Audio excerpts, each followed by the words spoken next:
Hi everyone, कैसे आप सब। उम्मीद करता हूँ कि आप सब अच्छे होंगे। इकोनॉमिक्स की वीडियो को आगे हम कंटिन्यू कर रहे हैं फर्स्ट क्लास के साथ।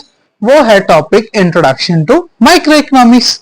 अब इकोनॉमिक्स क्या होता है सर? इकोनॉमिक्स हमने ले तो ली है, हम पढ़ भी रहे हैं, बट एक्चुअल नहीं पता इकोनॉमिक्स क्या होता है। चलो आज हम स्टडी करते हैं। तो सबसे पहले इकोनॉमी की बेसिक टर्म्स समझते हैं। इकोनॉमी, इकोनॉमिक्स, स्कैरसिटी, देन उसके बाद आता है इकोनॉमिक प्रॉब्लम्स। तो सबसे पहले मैं आपको पहले ब्रीफ में बताता हूँ इकोनॉमिक्स होता है क्या है।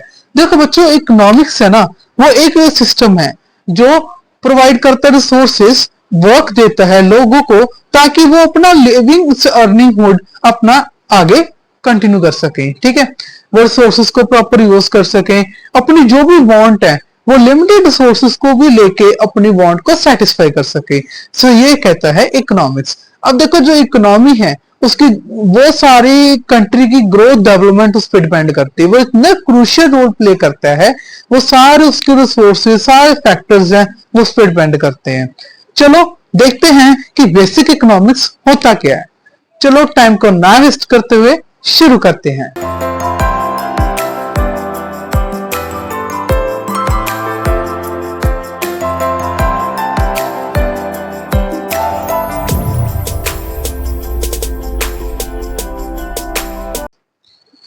अब हम समझते हैं इकोनॉमी क्या होता है।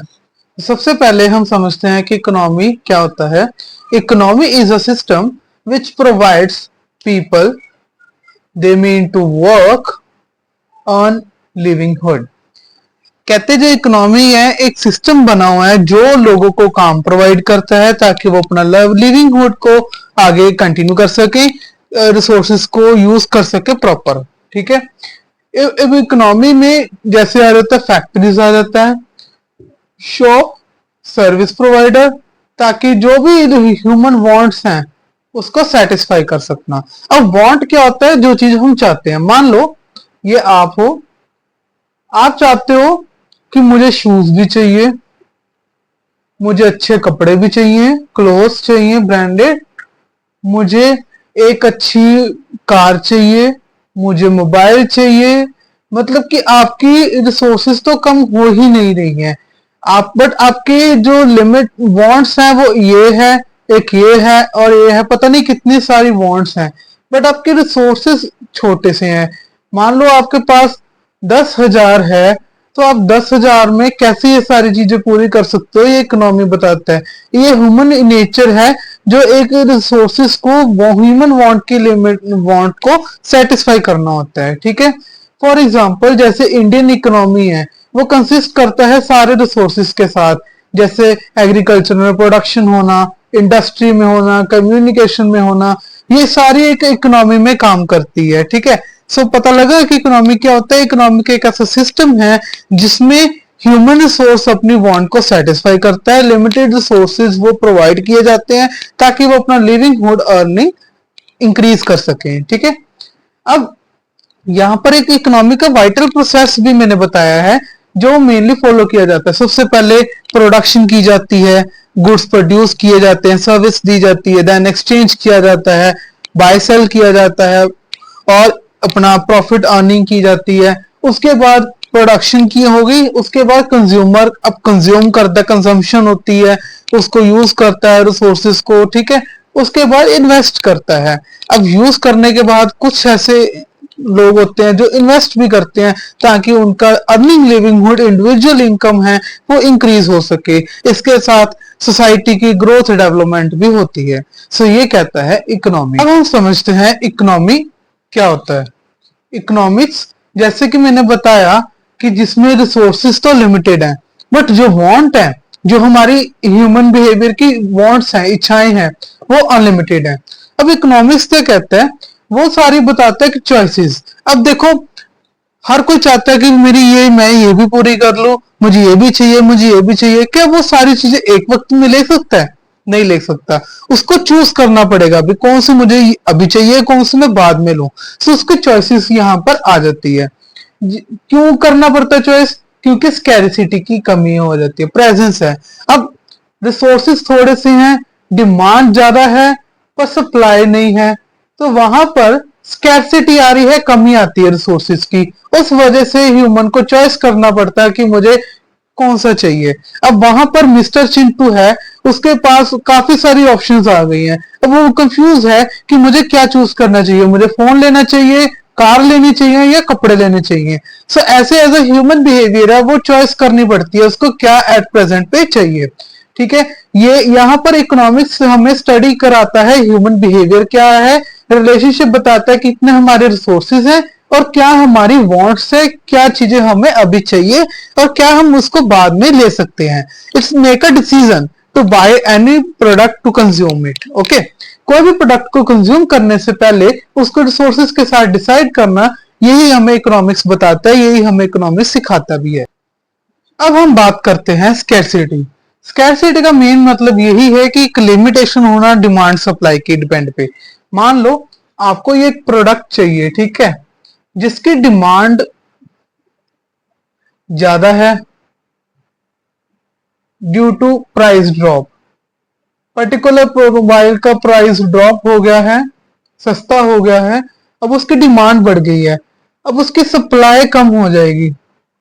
ठीक है, सप्लाई डाउन आ जाएगी, सो इनवर्स रिलेशन बनता है, इस वजह से वो स्कैरसिटी कम ही आ जाती है। तो उसको चूज करना पड़ेगा कि मुझे कौन सा प्रोडक्ट कब लेना चाहिए। सो ये सारी स्कैरसिटी बताता है। As a commodity, commodity means कोई भी प्रोडक्ट जो एज अ ह्यूमन कंज्यूम करता है या कोई भी आप प्रोडक्ट खरीदते हो। ठीक है, ये स्कैरसिटी कहता है कि ये कमी है, इसकी वजह से सप्लाई डिमांड की कमी की वजह से ही वो रिसोर्सेज को चूज करना पड़ता है, लिमिटेड होते हैं और वांट्स अनलिमिटेड हो जाती है। बट ये अब यहां पर कहा गया कि जो स्कैरसिटी है वो यूनिवर्सल है। अब ये नहीं कह सकते कि स्कैरसिटी सिर्फ एक जगह पर है, नहीं, जहां मर्जी आप पूरे वर्ल्ड में देख लो स्कैरसिटी आएगी। अगर डिमांड की फ्लक्चुएशंस हो रही है तो वहां पर कमी आती है। ठीक है, उसके बाद स्कैरसिटी ये कहता है कि इकोनॉमिजाइंग रिसोर्सेज होनी चाहिए। इकोनॉमिजाइंग ऑफ रिसोर्सेज का मतलब ये है कि बेस्ट पॉसिबल वे में प्रॉपर यूज होना चाहिए रिसोर्सेज का, जिससे ह्यूमन वांट सेटिस्फाई हो सके। ठीक है, तो ये सारा कहता है, स्कैरसिटी बताता है क्या होता है। अब सर इकोनॉमिक्स क्यों स्टडी करते हैं ये बताओ। चलो बच्चों समझते हैं। अब इकोनॉमिक्स क्यों स्टडी करते हैं, क्योंकि हमें पता लगता है कि डिफरेंट डिफरेंट एस्पेक्ट क्या है इकोनॉमिक्स को स्टडी करने के लिए। मेनली बताना होता है कि हम इकोनॉमिक्स में जैसे देख रहे हैं कि प्रोडक्शन भी होती है गुड सर्विसेज की, देन उसके बाद एक्सचेंज भी होता है, एक लिविंगहुड प्रोवाइड किया जाता है, देन रिसोर्सेज होते हैं ताकि वो अपनी वांट को सेटिस्फाई कर सकते हैं, है ना। सो इकोनॉमिक्स एक ह्यूमन बिहेवियर को अंडर एस्पेक्ट को समझने के लिए इकोनॉमिक्स हम समझते हैं, डिमांड सप्लाई का कंसेप्ट समझते हैं, कैसे हम रिसोर्सेज को यूटिलाइज करें जिससे हम अपनी वांट को सेटिस्फाई कर सकते हैं। ठीक है, सो इसका हमें ये आंसर मिलता है। उसके बाद लास्ट जो बेसिक टर्म है इसके बारे में हम स्टडी करते हैं, वो है इकोनॉमिक प्रॉब्लम। जैसे कि पता है कि इकोनॉमिक प्रॉब्लम्स आती हैं, उसको सॉल्व करना पड़ता है। सो एक यूनिवर्सल है, ये हर जगह प्रॉब्लम्स आपको देखने को मिलती हैं। अब प्रॉब्लम कैसे, जैसे चॉइसेस की प्रॉब्लम, जैसे मैंने बताया था कि ह्यूमन को चूज करना पड़ता है स्कैरसिटी की वजह से, किसको क्या अब चाहिए, क्या क्या नहीं लेना, अभी उसको चॉइस करना पड़ता है पर्टिकुलर कमोडिटी को यूज करने के लिए। सो बेसिकली अनलिमिटेड वांट को सेटिस्फाई करने के लिए इसमें आ जाता है लिमिटेड रिसोर्सेज में से उसको चूज करना पड़ता है जिसके अल्टरनेटिव यूज हो। अल्टरनेटिव यूज का मतलब क्या, कि वो कमोडिटी को चूज करें जिससे काफी बेनिफिट मिल सके।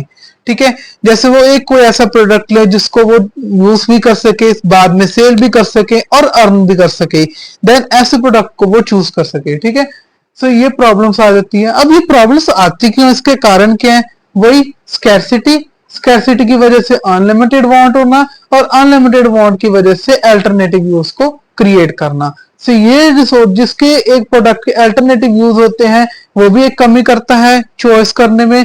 अनलिमिटेड वांट है, वो सेटिस्फाई करने के लिए रिसोर्सेज को भी इंक्रीज करना पड़ता है, पर क्या बताएं सर, रिसोर्सेज तो लिमिटेड है।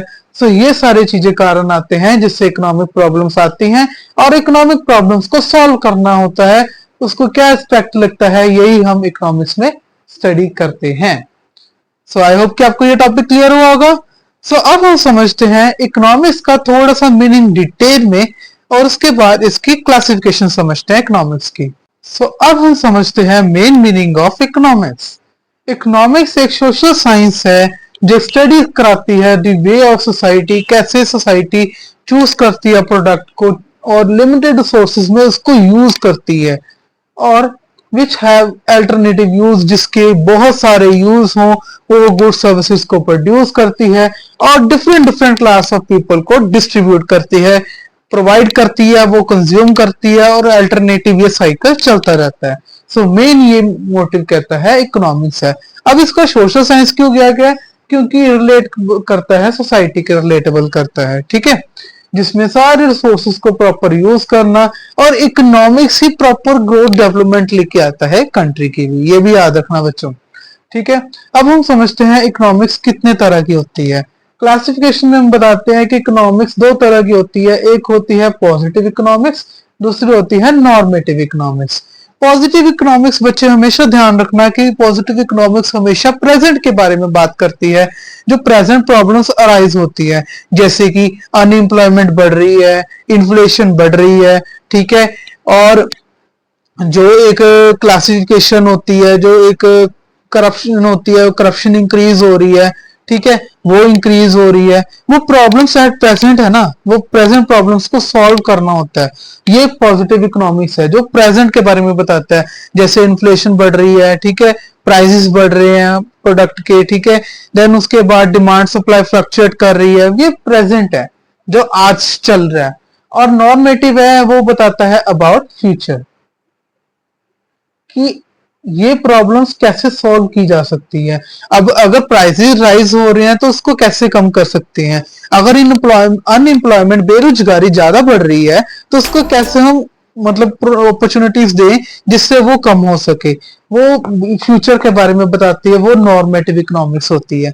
बेसिकली बच्चों इनको पॉजिटिव जो इकोनॉमिक्स है उसको साइंस भी कहा जाता है, बट हम कॉमर्स स्टूडेंट्स हैं, तो इसलिए साइंस का आपसे कोई लेना देना नहीं है। सो आपको हमेशा पॉजिटिव इकोनॉमिक्स ही याद रखना है और नॉर्मेटिव साइंस को नॉर्मेटिव इकोनॉमिक्स ही याद रखना है। साइंस वर्ड है उसको आपने इंक्लूड नहीं करना है, ठीक है। सो आपको पता लग गया कि पॉजिटिव इकोनॉमिक्स है वो प्रेजेंट के बारे में बात करता है, जो प्रॉब्लम्स चल रही होती हैं वो उसके बारे में सारा स्टडी कराता है, और जो नॉर्मेटिव इकोनॉमिक्स होता है वो फ्यूचर के बारे में करता है, जो हमें मतलब फ्यूचर बेस पे उसको कैसे सॉल्व कर सकते हैं वो सारा इसमें होता है, ठीक है। अब मैं आपको ना कुछ इसके पॉइंटर्स बताता हूँ, जो हमारा लास्ट टॉपिक है इसमें पॉइंटर्स बताऊंगा, वो आपको कमेंट सेक्शन में बताना है कि कौन सी पॉजिटिव इकोनॉमिक्स है और कौन सी नॉर्मेटिव इकोनॉमिक्स है।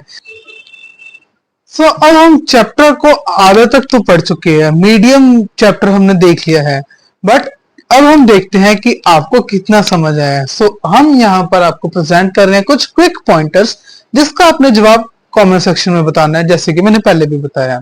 सबसे पहले पॉइंट है prices are continuously rising in India. आपको बताना है कि ये पॉजिटिव है या नॉर्मेटिव है। उसके बाद there should be a proper health infrastructure in India. Third, problem of poverty should be solved. Then last, the unemployment rate continuously rising in India. इसके आंसर्स आप कमेंट सेक्शन में जरूर बताना, इससे आपको पता लगेगा कि आपको कितना कंसेप्ट क्लैरिटी से आया है, और मैं हर कमेंट सेक्शन का आपका जवाब जरूर दूंगा, ठीक है। अगर स्टिल कोई भी डाउट हो तो आप तक कमेंट सेक्शन में बता सकते हो, ठीक है। और जो भी आपने आज स्टडी किया एक बार रिव्यू अपने बुक से जरूर करें। टिल देन नेक्स्ट वीडियो के लिए तैयार रहें। ऐसी वीडियोस को देखने के लिए हमारे अरोड़ा स्टडीज के चैनल को लाइक शेयर सब्सक्राइब करना मत भूलना। Till then good bye, thank you so much.